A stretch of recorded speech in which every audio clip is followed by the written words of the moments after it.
Irmãos, paz seja convosco. Nós estamos mais uma vez aqui reunidos e hoje o tema do nosso vídeo, a nossa videoaula, será o princípio das dores, parte 1. Jesus, ele estava reunido com os seus discípulos em Jerusalém quando chegaram até o templo. E o templo estava lá majestoso, lindo e muito chamativo, já que realmente era uma construção impressionante. Então, vendo o deslumbramento dos discípulos, Jesus começa a falar que ali não ficaria pedra sobre pedra. E trata então a respeito do fim dos tempos. É sobre isso que nós queremos falar aqui. Estamos aqui com o pastor Misael, o pastor Josué e o cooperador Maciel para tratar este assunto. Eu queria começar com o pastor Josué. Pastor, o que a Bíblia diz, o que Jesus fala a seus apóstolos sobre a questão do fim dos tempos? Bem, amados, Pai seja com os irmãos, com todos que nos assistem. O Jesus, quando sempre falava com seus discípulos, ele dava os exemplos. E aqui não foi diferente. Jesus falava do fim dos tempos e eles pediram um sinal. Como que seria isso? Assim, então, Senhor, nós temos que saber o que vai acontecer. É a mesma coisa que nós hoje precisamos saber para poder nos precavermos e estar prontos para a vinda do Senhor, né? Mas aí Jesus, em particular, eles foram e procuraram a Jesus. Fala para nós como vai ser isso daí. E aí Jesus fala que eles deviam se acautelai-vos, para que ninguém vos engane.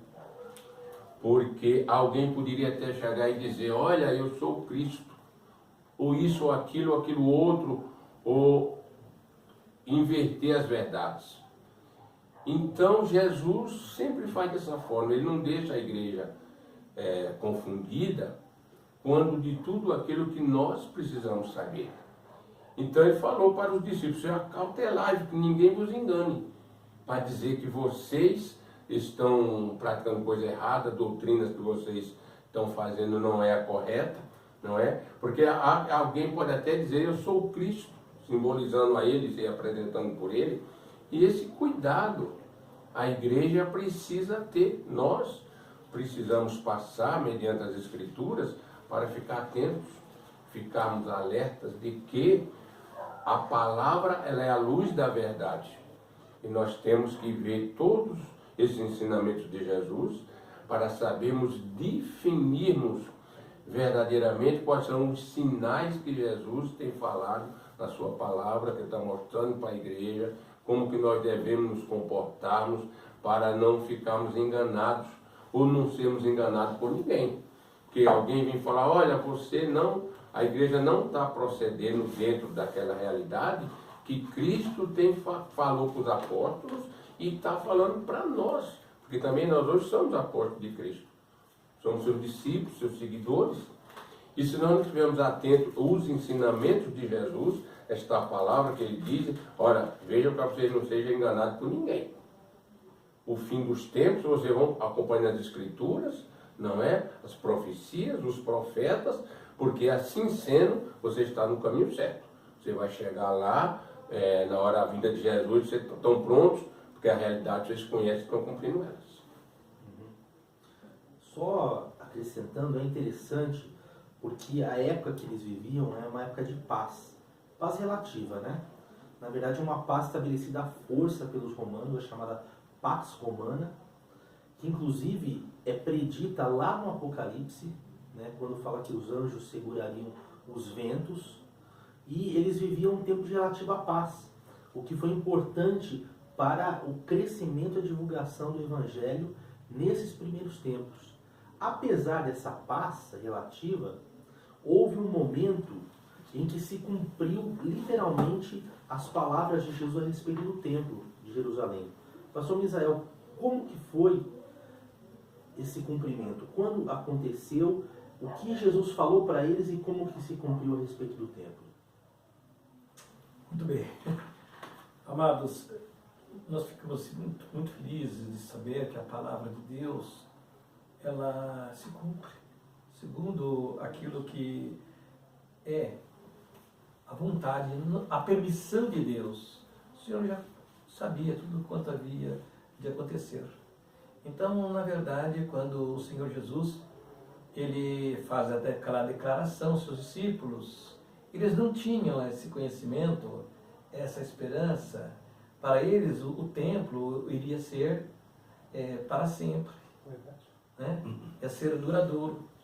O Senhor Jesus vem e fala a respeito do templo. Nós não podemos confundir templo físico, né, onde foi construído o templo de Salomão e posteriormente o segundo templo, com o templo, Cristo.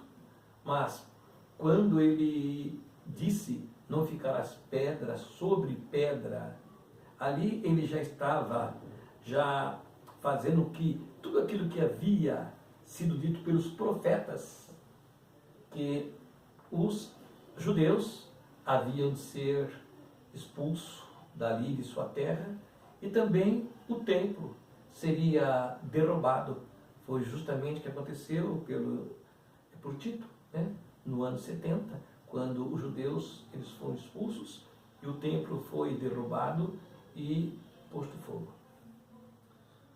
Maciel, você até fez um estudo, né, sobre essa questão das datas, né?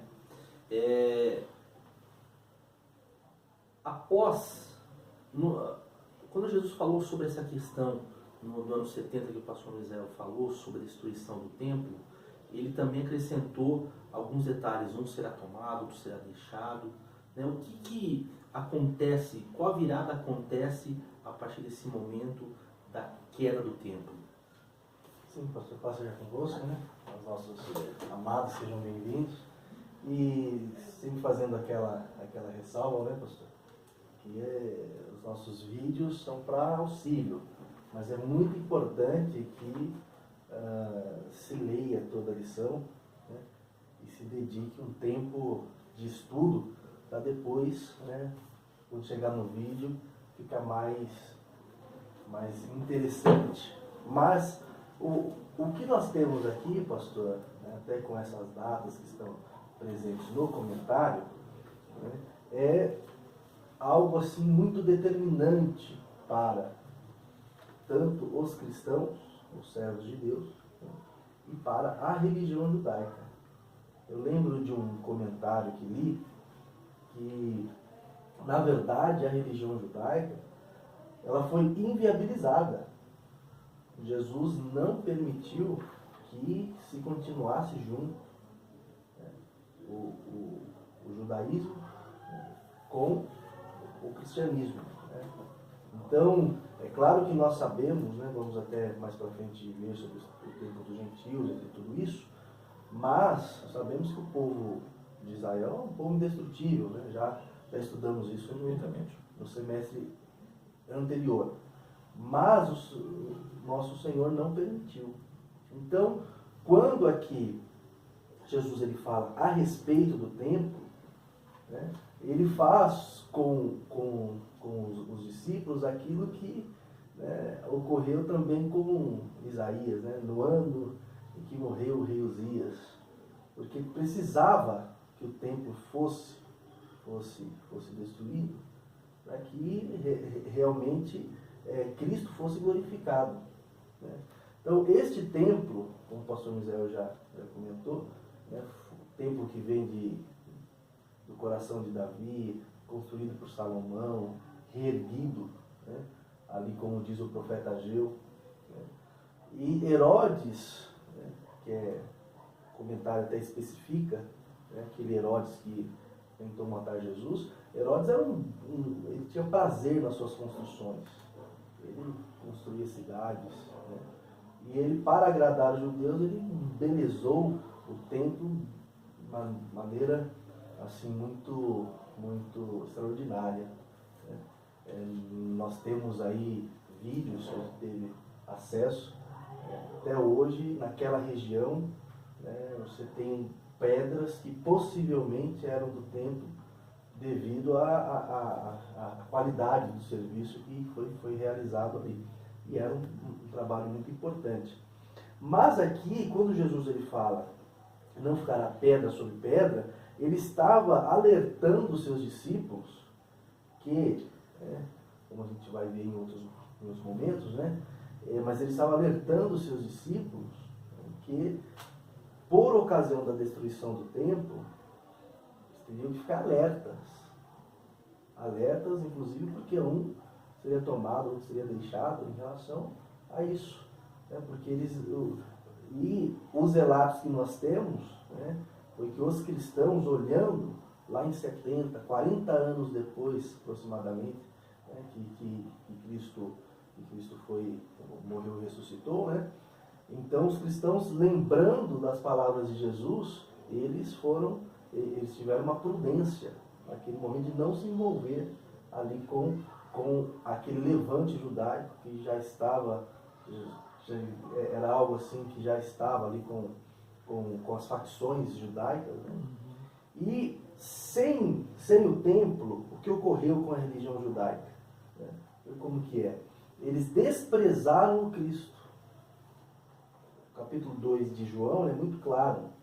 É muito claro quando Jesus ele entra no templo, ele destrói o trabalho dos cambistas, ele purifica ali, pela presença dele, né, o templo. Né? E quando é perguntado com qual autoridade ele fazia isso, até interessante que ele fala assim: derribarei este templo e em 3 dias o levantarei. Então, ele falava do templo que era ele, da sua morte e ressurreição, e João registra que quando Jesus ressuscitou, os discípulos lembraram deste fato, deste momento.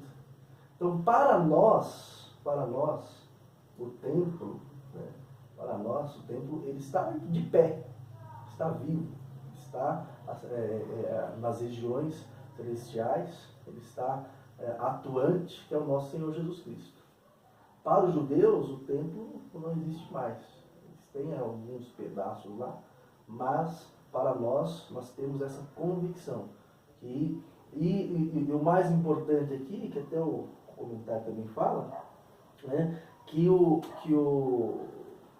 a religião judaica, né, passada a destruição do templo e mais adiante a destruição da própria cidade, né, em 135,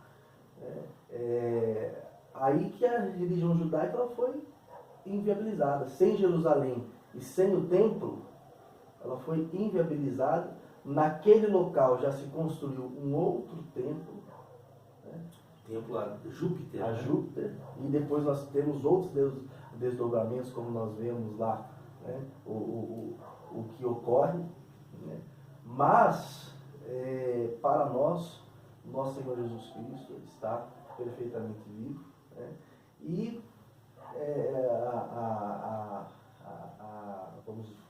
vamos falar assim, né?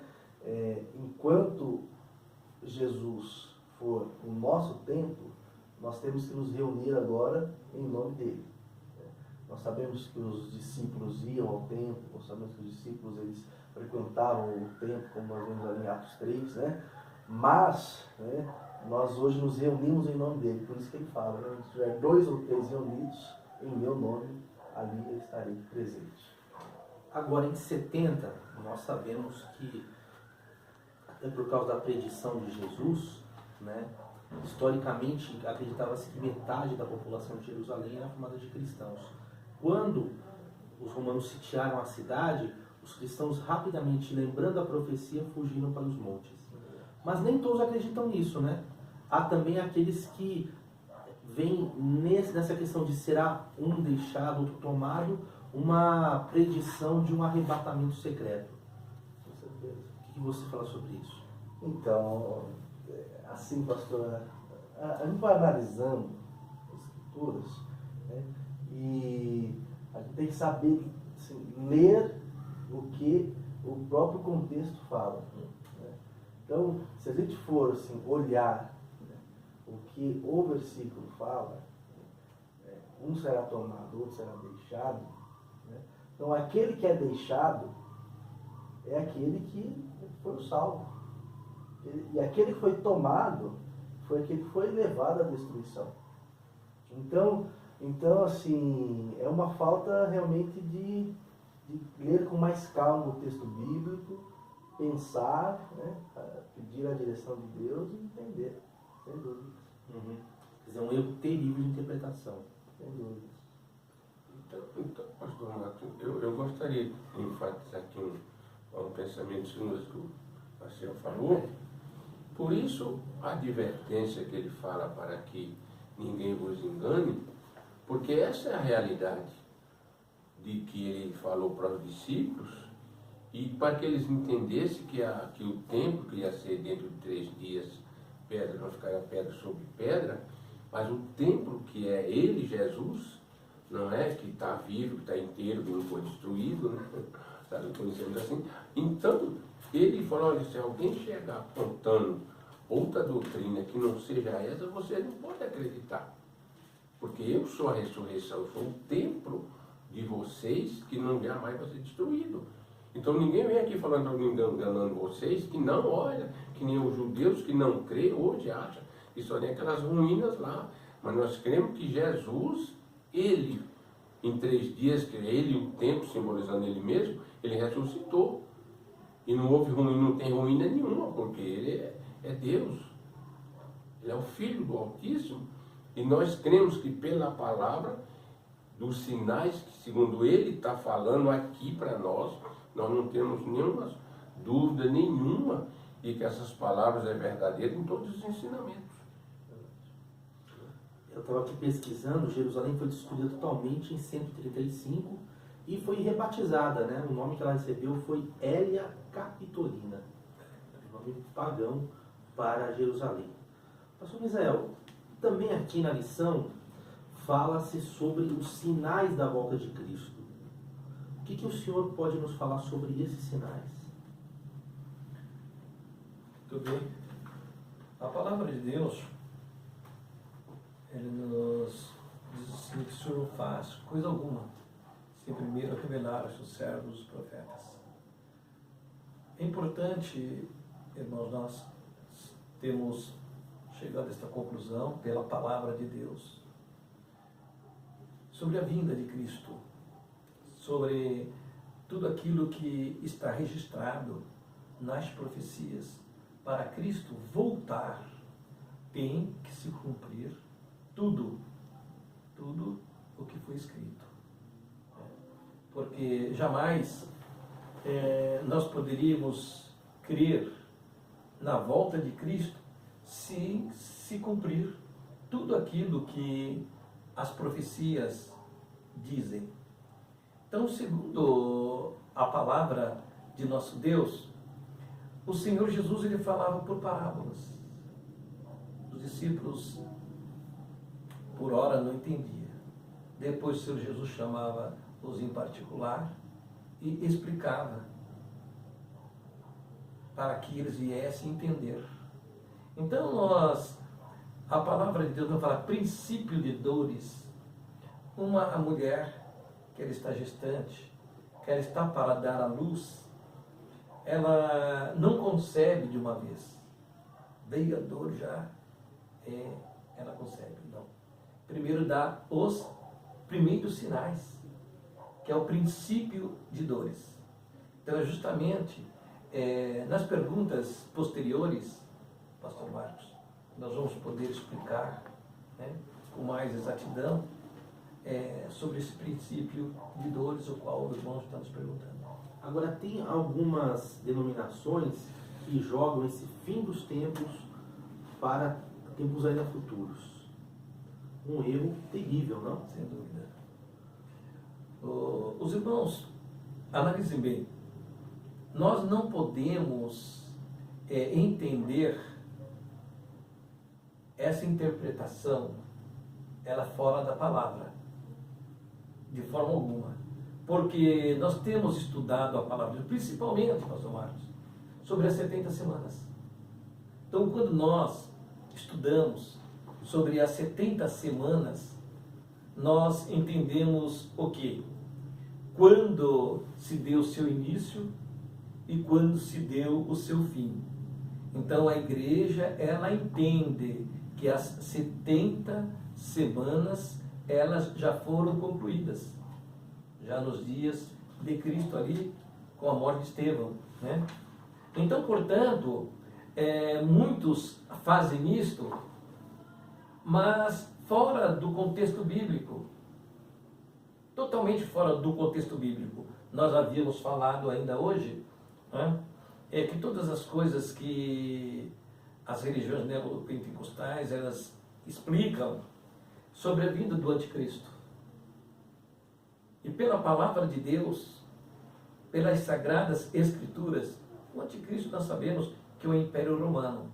Então, quando nós vemos ali, na visão de Nabucodonosor, né, depois Deus se revelou também a Daniel sobre os 4 reinos, do primeiro até o 4º reino, é o que nós estamos vivendo hoje, que é o Império Romano, e entre o 4º e o 5º reino, não tem nenhum reino intermediário.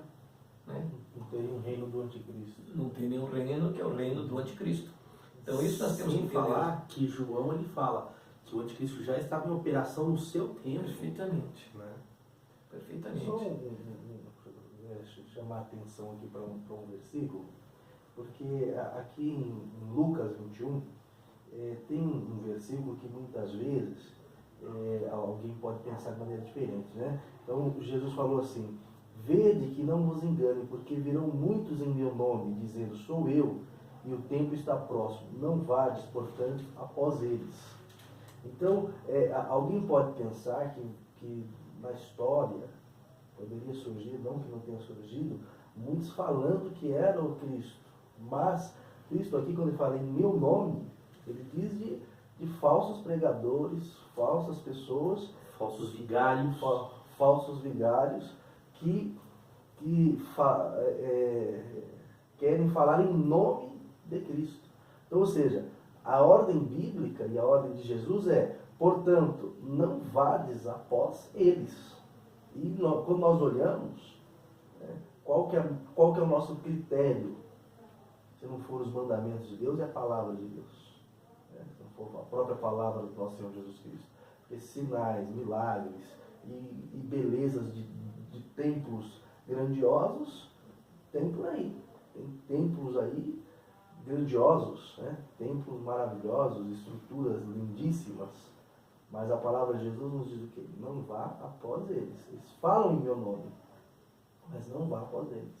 Então é o que nós temos visto nesta palavra aqui.